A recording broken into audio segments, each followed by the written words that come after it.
Hello, Las Vegas, and thank you for tuning in to another episode of Golf at the Park, Angel Park Golf Club's weekly interview show. I want to thank you for subscribing to our channel, and if you haven't, please do, liking this video, commenting. We are running contests on all the comments for every episode, so each week we're giving away buckets of balls on the range and free rounds on Cloud 9. Go ahead and let us know what you think about the show, and maybe some critiques or suggestions for what you'd like to see that you're not already seeing.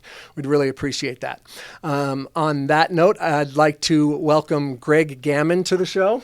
Thank you. Greg, thank you so much for coming in. Greg's going to be fun. I didn't know this until recently, but Greg is kind of an Angel Park lifer like myself. So we're going to go all the way back to 89 at Angel Park, and we're actually going to go back even further than that in his golf story and his local story. We're really happy when we get born and raised Vegas golfers on the show, and that's what Greg is. So we're going to just start right off the top. And why don't you tell us a little bit about your childhood? I know you were born here. Let's just start at the beginning. Yeah, so I grew up here 62 years ago. Been a long time. Typical youth here. Played out in the sun a lot. Played a lot of baseball, a lot of youth sports. Went to, I only had sisters, so I had a little group of friends, and we were always over at the park, usually playing baseball and football. And so I get into high school. I played a lot of baseball. Played some football. Which high schools do you go to? So I did 2 years at Chaparral and 2 years at Basic. So an East Side guy. East Side, and you've seen the city change so much. Why don't you talk a little bit about that? Because the golf courses throughout town have changed, but let's just hear about the ones you remember. And well, so speaking of high school, I can remember like our baseball schedule and football schedules were easy because there were 10 high schools, and you played them all twice. And I think now there's probably upwards of 60 somewhere. But it was it was a small town. Not that my memory's great as a youth, but I just spent my days riding around. I had a little dirt bike, and if I wasn't on it, I'd be over at the ballpark. So baseball mostly. Baseball, a lot of baseball. In your youth.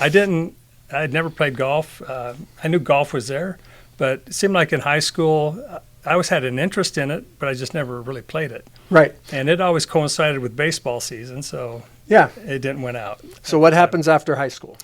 So high school, I'm working for a pool company. Most of the time, I'm the young guy, and I'm at the end of a wheelbarrow. And not fun here in Las Vegas. Just doing concrete work day after day after day. And my father was on the fire department. He was a battalion chief at the time, and he'd see me come home every day, and I would just be beat up. I was sunburnt, just tired. Yeah, manual labor in the sun in Vegas is. And he told me, he said, we're getting ready to do some hiring. The city of Las Vegas Fire Department hadn't hired in a while because it wasn't really growing. It was the city was about the size that it had been for a long time, about 100 to 110,000. Much different than it is now. Right. So he got me interested in the fire service. I always had an interest in it because growing up, when we would do things as a family, we would do things with other firefighters and their families because that's, I basically went along with what my dad did. He was making the rules and he was planning the vacations and who we went with. So I kind of grew up around it. Had a lot of memories as a kid visiting the firehouse, playing on the fire engines, and so I did get interested in the fire service and took the test and was very fortunate and got hired. So you started as a firefighter at what age? At 23. Okay. And so we were the first father and son on the fire department. There were some brothers, but there weren't any father and sons that actually worked in Las together. Vegas. Well, for the Las Vegas fire. I don't know about Henderson or North Las Vegas. But still, that's such a neat story. And I know that golf starts with the fire department. So why don't you explain that? So I get on the fire department and I get my first station assignment. And I'm young, I'm 23, and the other 3 men that I'm working with are all in their 50s.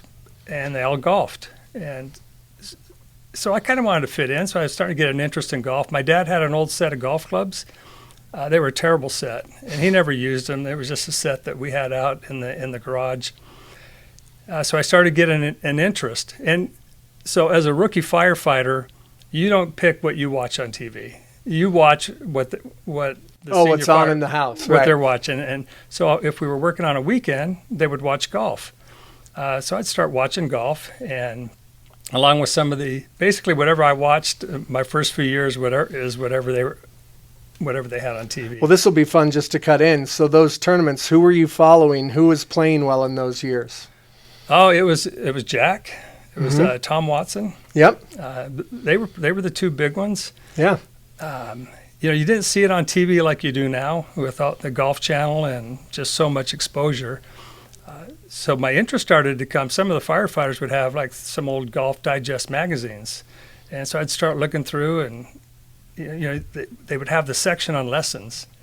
So I'm trying to self-teach myself without having Golf Jet. Right, the original YouTube, the back of a Golf Digest. Right. So there was the only golf shop I can remember back then. It was a Nevada Bob's store right across from UNLV on Maryland Parkway. I remember it was there through the 90s, and then it changed to, I think, Nevada Discount or something, tennis. But Nevada Bob's was there for a long time. So I go in there, and I start looking around at clubs. I got no idea what I'm looking at. I'm just trying to, I think I asked some questions. I'm not sure about which ones, what are your beginner clubs? So come to find out, there's one of the ladies who worked there. Well, she wasn't a lady. She was my age at the time. Ends up being a friend of my sister. And so I started dating her. This is like in 1983. And I'm thinking, okay, this is kind of cool. She's nice. I like her. And I get to play. I was able to play with a bunch of different golf sets. And she works at a golf course, or golf store. Yeah. And so that was almost 40 years ago, and we've been married since then. So you met your wife in Nevada Bob's. Nevada Bob's, yeah.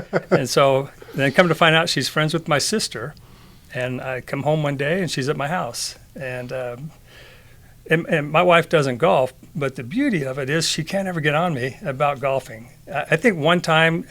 Years ago, she jokingly brought it up, and I pointed out, you got 4 kids here, you got 12 grandkids, and if it wasn't for golf, you still may have those, but it probably wouldn't have been with me.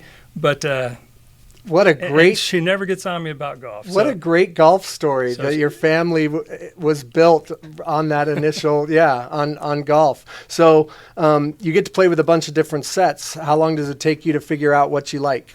Well, I can remember the two popular sets at the time were the Hogan Apex and the Wilson Staffs. So I tried them, and I couldn't hit them at all. They were just blades. I wasn't good enough, and I ended up getting their brand, the old Prima cavity backs, kind of a knockoff of the Ping I-2. Mm-hmm.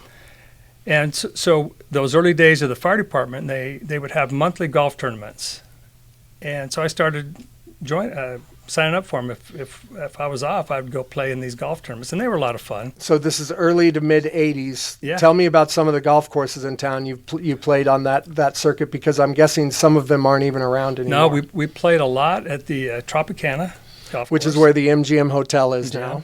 We played at the Dunes. Which is where the Bellagio and Aria, all the way down to New York, that whole stretch was the Dunes Golf Club. Muni was always there. Still there. And Black Mountain. Yep, Black Mountain's still there. Yeah. Although, did they close? Yeah, it's closed now. Yeah. It's so just some of those older courses. And what I found is I hit the ball really far, but I didn't hit it straight. So I had something to work with, just probably from all the baseball I played, and we're going back 40 years, and I was. We talk about the baseball shape. Swing to the golf swing. Yeah. That comes up quite a bit on this show. So how was your adjustment with that? So I found I got stationed with a guy named Tim, and we were at the downtown Station 1, and he was really into golf, and he would just start giving me some tidbits on what to do. He was I wouldn't say he was a scratch golfer, but he was a low handicap golfer. He was the best golfer on our department at the time. So he just started, it wasn't really lessons, but it was, maybe if you just keep your elbow close to your side and, don't swing out like a baseball, keep your weight, just kind of the basics. And slowly I started getting hooked Repetition. on golf. And I found that, so the first number of years, I still, on my days off, I would still go do concrete. Because back then, firefighters, it was a tough job. You didn't make a lot of money. So you needed a side gig. Need a side job. Had 4 kids at home, 4 small kids. Oh, so you got them out early. Got them, yeah. They're all grown now. I mean, I think my oldest is 39. So, yeah, they're getting up there. So I just started getting hooked on golf. And so I became a captain. I made captain on the fire department about 1989, 1990, somewhere right in there. And that was my motivation was if I study hard enough and if I can get this position, I can give up doing all the concrete work because it was taking its toll on my back and my knees. Well, what had happened is, so I get promoted, and now I got hooked on golf because now I had my days off. My wife couldn't get mad at me because we met playing golf. Yep. You got little babies at home because of golf. I would jokingly bring that up, but and then I just started going out and playing, and I wasn't taking lessons. I was just playing just because I just had a love for the game. It was just fun. So you had been bit officially at this point. I had.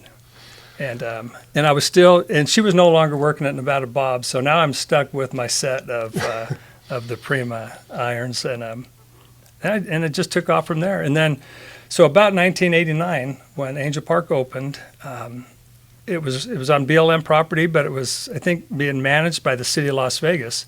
Correct. And this course was way out there. So growing up here and even working on the fire department, this was beyond any firehouses that we had. The closest that we had was a few years later over here on Durango and Charleston. But this was a ways out there. Durango was the end because the end of town at that point, because Summerlin Parkway was built in '89. I was here too, but it wasn't open yet. Mm-hmm. So to get to Angel Park, you still had to come up West Cliff to Durango and then down that little road by the park over there, just to get in here. So Angel Park, to the best of my memory, wasn't getting a lot of play, just for the reason that people had to drive a ways out here. So if you worked for the city, you got a discount. So we would come out, and I think we paid like $20. I was going to guess you probably paid $20 much. Because I remember my dad running a promotion in 1990 that was something like round of golf, a hot dog, and a beer for $25, right? So, I mean, they were really just trying to get people out here to play golf. Yeah. So there was a group of us, and slowly our fire department tournaments just started migrating out here, and this became the go-to course, at least for me and for a lot of the firefighters. We would just come out here, and this is where we played. Well, I love that you've played here since the beginning. Let's talk a little bit about how much just Angel Park has changed, because this is fun for me. We haven't gotten into this yet with anybody.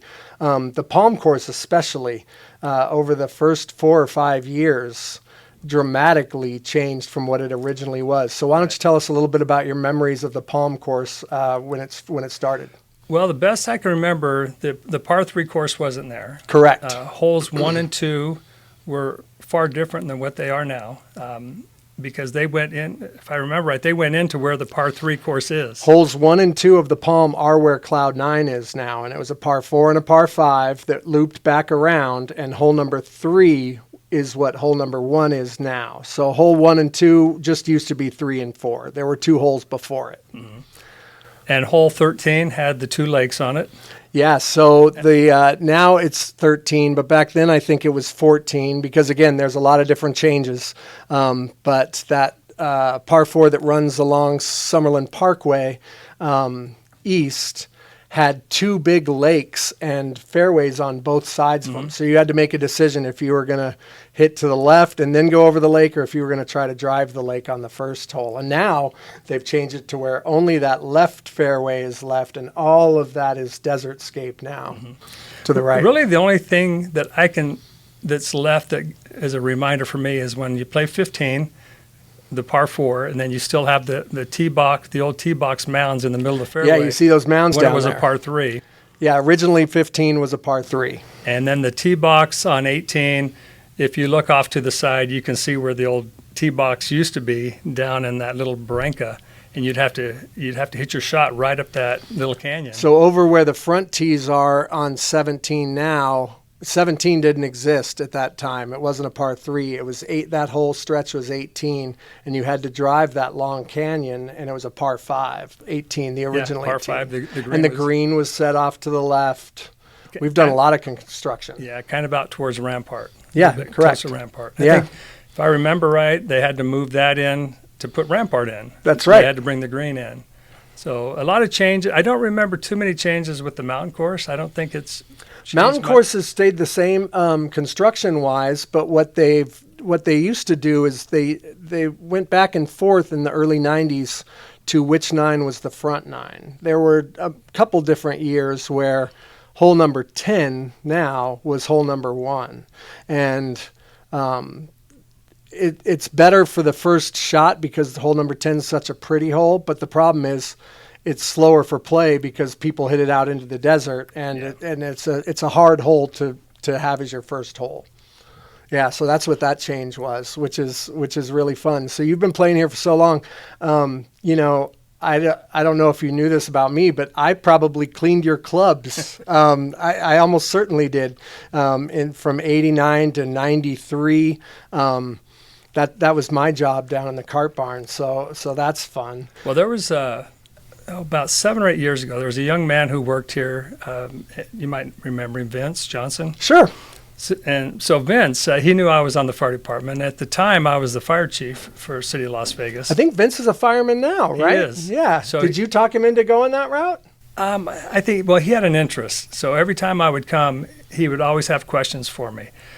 So after my career on the fire department, I did my 30 years there, and then I went and I ran the fire science school at CSN for 10 years.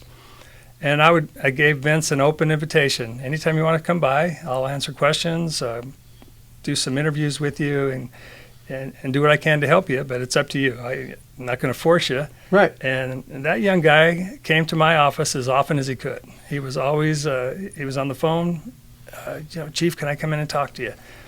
And I was as happy, I have a son-in-law and a nephew all in the fire department, and I was as happy for him when he got hired as I was your for boys, them. yeah. Just because of all the effort that he put into it. So he's one guy from Angel Park who shout out maybe Vince. I Vince, I pulled think away. this is the 3rd time Vince has been mentioned on the show, and so Vince, if you're watching, we got to have you on, man. You've got such a strong tie to Angel Park, and so many people love you because you're such a great guy. Yeah, we need to get Vince on the show. So let's go back to the early 90s then, because now you're bit by the bug. Tell us a little bit about how your days off in golf are changing, how you get rid of your clubs, I'm guessing, here pretty soon. Right. So about 91, I get promoted to battalion chief, and I had a lot more time off. I wasn't doing any side work, and now not only was I bit by the golf bug, but also the golf club buying, trying the next greatest thing that's out there. It was a hard lesson to learn, and I probably knew it at the time. Of the 10 or 15 sets I've had, none of them helped me. I shoot the same score.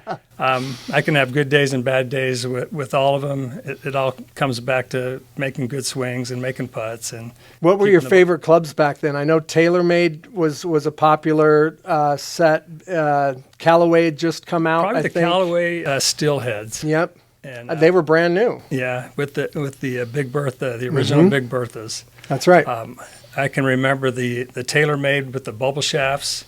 Yep. I didn't really like them, but they were cool, so I thought I better have them. And if I don't like them, next time I get a clothing. So in the fire service, we get these things called clothing checks. So any firefighter wives, if you're watching this, don't let your spouse tell you that, that doesn't happen anymore. Because that was advice given to me. Don't tell your wife about your clothing checks. So 4 times a year, you would get these clothing allowances, and that was, for me, 4 times a year, I'm trying a new set of clubs. Oh, that's awesome. And, the wife's my wife, she really didn't get out in the garage and see what was in the bag. See what you were up to. So I was trying all the different sets, and none of them really made a big difference. But you've said a couple different times that you weren't very good in the 80s and early 90s, but I know for a fact you're a pretty good little player now. So when do you start advancing, or is it just gradually over time? Well, so about late 90s, I was fortunate if I got promoted to the deputy chief, and I was over our operations division, which is the day-to-day workings of the fire department. He's the person, he or she is over what the firefighters do, respond to fire calls, go to medical calls. The fire chief, he's more the politician. He's working with city council members, mayors, going to meetings, and you have your a deputy chief who they kind of run the fire department. So I found that I was having to go to a lot of conferences, and these conferences always had golf. So now I'm starting to practice more because I always wanted to play in them, and I didn't want to stink at it. I wanted to go there, and I just didn't want to. It's like Joe Madden in the Cubs when he had the shirts made a few years ago that just said, "Just don't suck." Yeah, I just didn't want to suck at golf. Right. So I went out, and the more I practiced, along with that, I got better, but I got more frustrated because then I would expect more when I would play. That's a common theme. And then it was maybe 2004, 2000, somewhere in there. I get Mayor Goodman, Oscar, appointed me to be the fire chief. Congratulations. And so now I'm always top dog. Yeah. So along with that came a lot of opportunities to golf. And again, I didn't want to stink at what I did. I wanted to go out there and, at least play well. And so along with that came a lot of opportunities to golf in other events. There's a lot of, as you know, a lot that goes on at golf courses with tournaments. Sure. And they try to get people. Let's see if we can get the fire chief to come in and play. And let's see if. So I was finding I was getting a lot of opportunities to play on weekends, and I just didn't want to stink. That was always my motivation, was don't stink at golf. Yeah. Even though I had a lot of bad days, that was still, and still today, it's don't stink at what you do. Yeah. And though it's not what I do, it's my passion. It's what I have fun doing. It's my second passion. I still got 12 grandkids that I spend a lot of time with, but good footnote. I got to throw. You've got perspective, right? Yeah. But I just love playing golf. It's a way to relax. What I found in the fire service, it is very stressful. The days that before I was moved up into those chief positions, you see a lot of bad things every day. You see a lot of things that you wish. I mean, you'd go home or you get back from a call and you'd say, "I wish I didn't see that." And then the next day, or it could be an hour later, you see something else and you think, "I wish I didn't see that." We had Robbie Knickerbocker on, who's a detective, and he said the same thing. He said, my job is, everybody's job is stressful, but my job is dealing with the worst kind of people on the planet. Right. And that's a hard thing to go to work every day, knowing you're stepping into not fun things just bad things. Well, there was a period of 4 years in my career where I was a paramedic, and I was stationed right downtown, Station 1, and we would just get beat every day, every shift. We would have 20 to 30 runs every shift, day after shift after shift after shift. And you kind of got hardened by the things that you would see. And in a way, I don't want to correlate in any way that golf is comparable to, to what people go through. But it really has helped me even today, where even though I don't want to stink at golf, I don't take it serious. Because I know darn well that there's a lot worse things out there than a three-putt. Right. Than, a double bogey or triple bogey.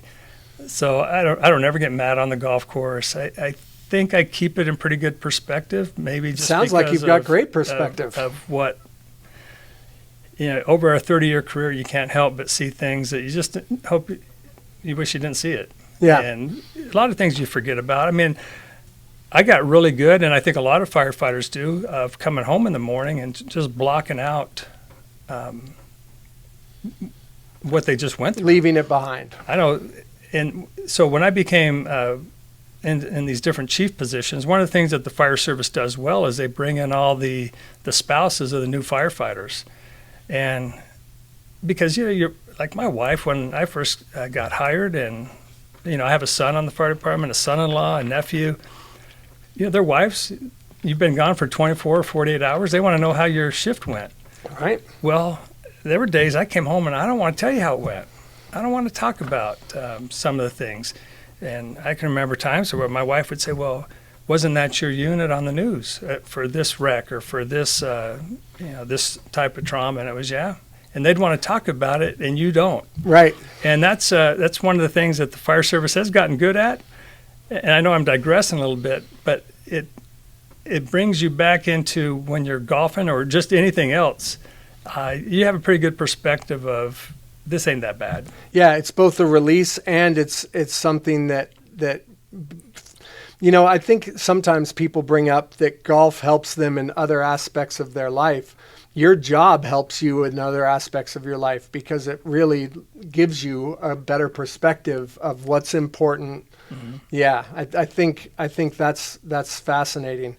So what about your golf consumption over the years? Did you ever get to where you started watching, not just because it was on in the firehouse, but did you ever get addicted to watching golf? Oh, yeah. Especially after I retired from the fire department. So that was 2011 when I retired from the actual fire service, and then 10 years at the college. But I was always watching golf, and I was finding that I could watch, and the commentators do actually a really good job of explaining what so-and-so did to hit that shot, or what they did to hit a bad shot. And it gets better and better every year. And I would start listening, and though I've never gone out and had a formal lesson.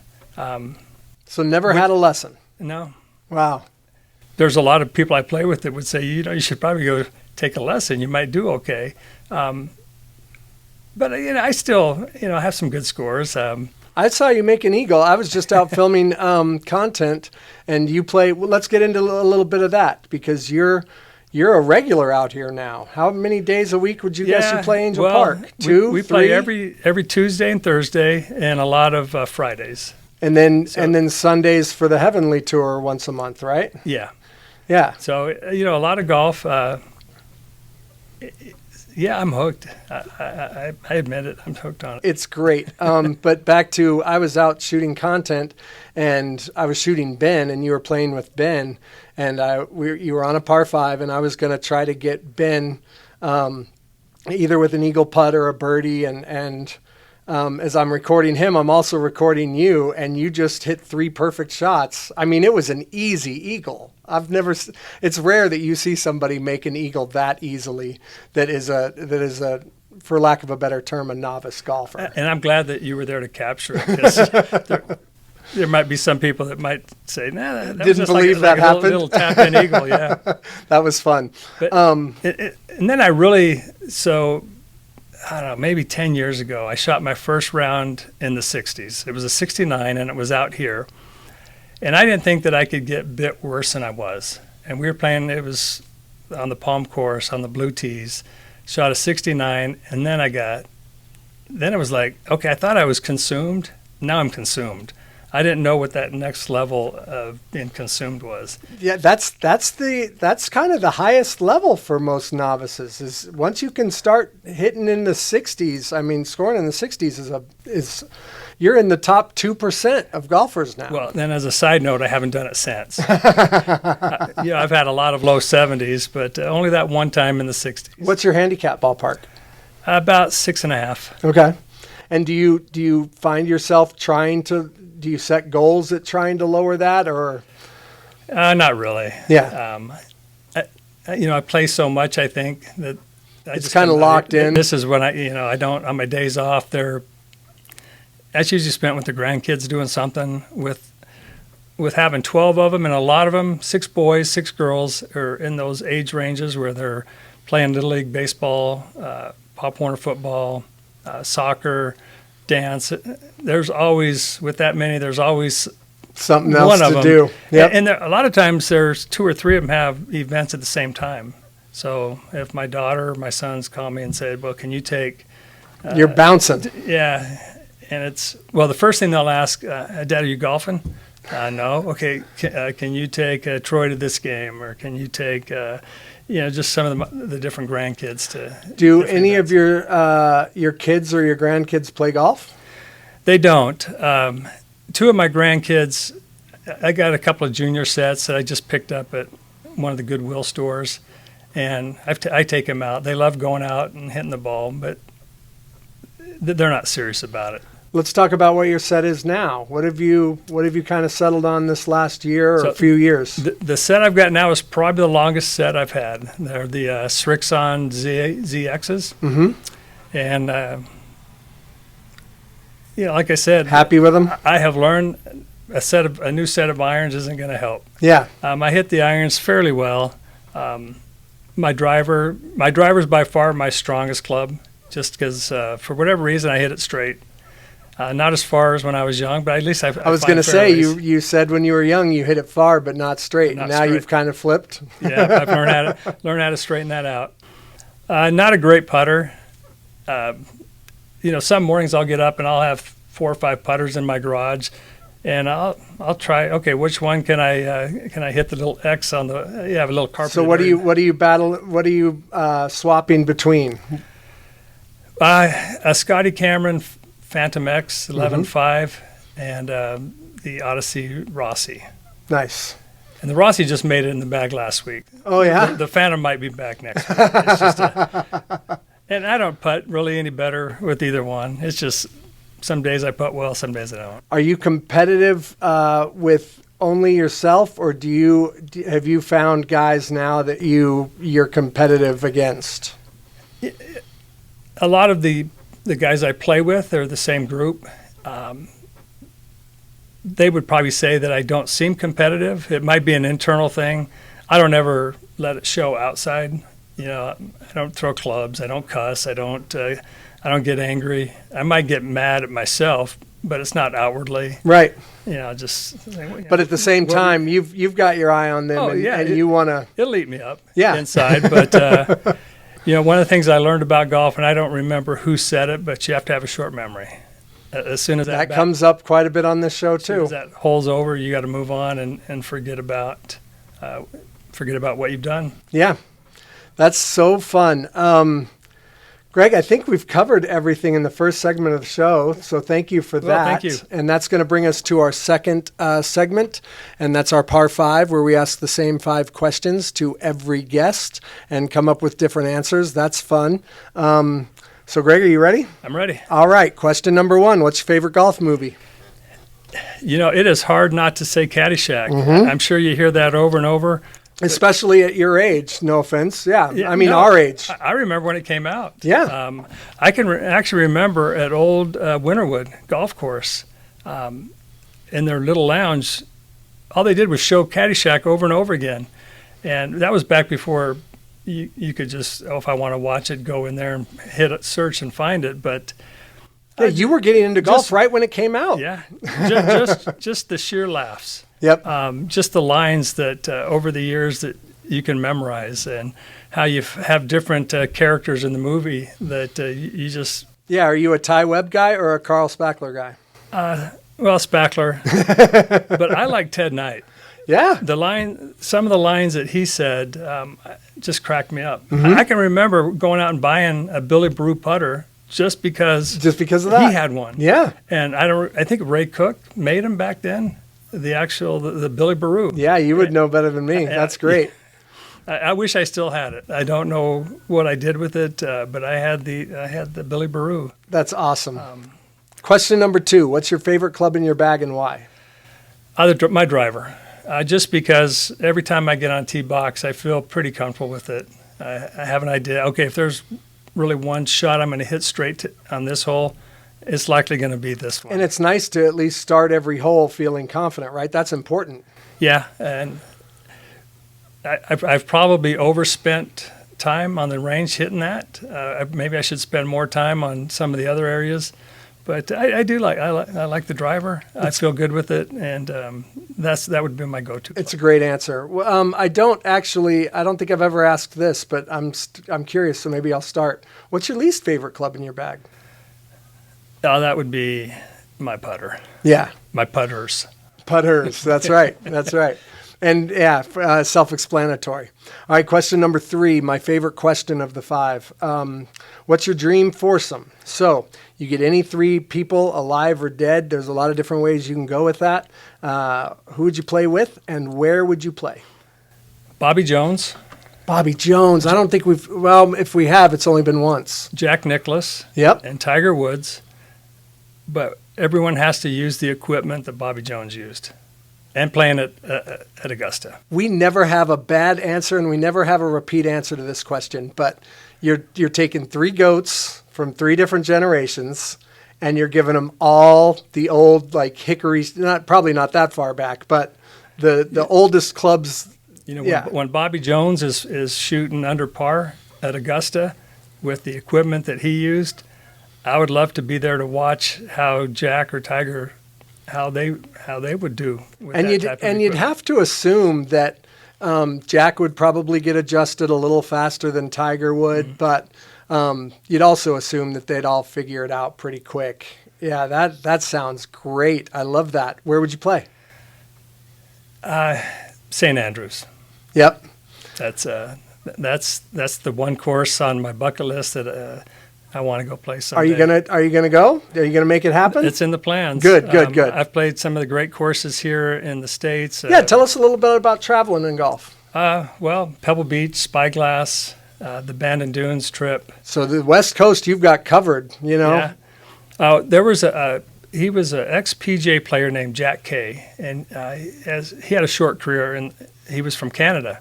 And in Canada, after his playing days were over, he owned a turnout company. The turnouts, that's the fire protective clothing that firefighters wear. Oh, so a golfer who overlaps into fire. So I met him. We were on a committee years ago, and his dad was a famous golf instructor out of the Caribbean.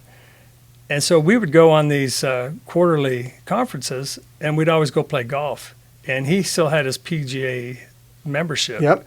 And he took me once to Pinehurst. We went and played number 2. Wow. And it was right the year after Payne had won the U.S. Open there. The famous, yeah. It was probably the only time I've ever been intimidated on a golf course. And it was before we even got to the course, because you go out on the driving range and there's this big bronze plaque. And it says, okay, on this driving range, and it lists the names, Gene Saracen, Walter Hagen, a bunch of these old names. This is where the discussion of the formation of the PGA Tour started. So you're thinking, man, I had to go play, and I'm out here hitting balls, kind of at least over here in America, where the PGA Tour got its start. Wow. But I really loved that, and I loved how the caddies there, they had to tell you a story. So for every place that you were at, if there was something that had happened in one of the majors, or back that they used to have the North-South tournament there. Oh, okay, yeah. They had to tell you some story. Okay, well, from where you're at here, so-and-so had a shot and he hit whatever. And so they're giving you all this history lesson. And that was just really fun. And then you come to hole number 8, and it's okay, from this spot here, this is where John Daly hit the 3 putts that rolled back to him, and he finally smacked it and walked off the course.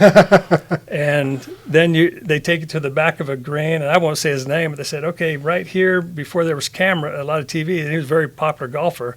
His first wife's attorney served him divorce papers during, I forget which. During the round, behind the green. Because they knew where he was going to be. So just that was just a lot of fun for me, just hearing those stories and being in an area where all these people that you had watched over your lifetime and had read about, okay, he hit a shot from here. He had the same shot. So maybe I'm not as bad as I think, because maybe I'm not in the fairway, but Walter Hagen had this shot. Yeah.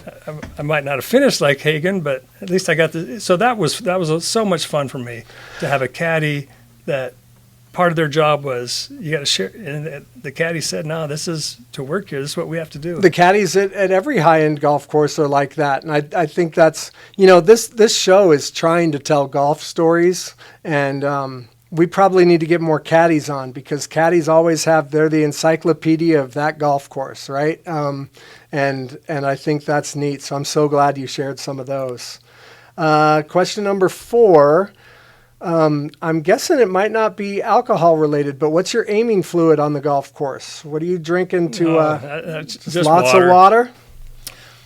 And a few years ago when they came out with those liquid IVs, Oh yeah. I'll drink a couple of those during the round.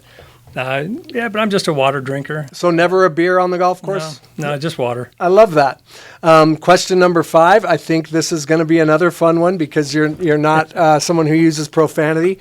But what's your word or phrase when you do let it out? I know you're an internal golfer, but do you have one thing or something that you say? What were you thinking? What were you thinking? What were you thinking? And it's funny how that phrase, at least for me, growing up, I was the only son. I had 3 sisters. My father, he was he was a war veteran. He on the fire department, and I would hear that a lot from him. What were you thinking? If I would get in trouble or do something dumb. And then I kind of found on the fire department, I would use that on, if I was a captain and had some firefighters or, just the different positions. So you've used that in every aspect of your life, when you're almost, criticism is the wrong word, but when you're trying to help someone learn about, And now I find I'm doing it to myself. Yeah.